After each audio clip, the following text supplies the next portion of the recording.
د افغان کمانډوي ځواک یو بله تازه میړانه او اتلولي د چې تازه یې کومه کارنامه کړې ده هیله د ویډیو تر پایه راسره وګورئ.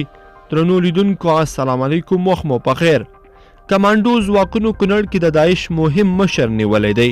د کمانډو ځواکونو له لوري په یوې خپره شوې خبرپاڼه کې لیکل شوي چې دوی د ځانګړو عملیاتو په ترڅ کې په کونړ کې د داعش کلیدي مشر نیولی دی.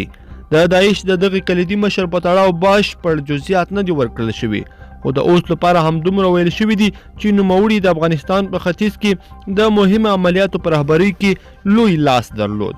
دغه راز ویل شوي دي چې د داعش ډلې په لیکو کې د نوموړي مسؤلیت افغانستان ته د ترهګریزو عملیاتو په هدف د بهرنیو ترهګرو انتقالول و. تر دې وړاندې ملي امنیت په ننګرهار کې د داعش یو بل مشهور مشر اسدالله اورکزی هم وواژه. لیدونکو په دې هیله چې دا ویډیو به مو راسره تر پایه پورې لیدلی وي. که مو ویډیو خوښه شوې ویډیو لایک کړئ، د سره او چینل د سره ضرور سبسکرایب کړئ. تر بلې ویډیو پورې ښه وخت.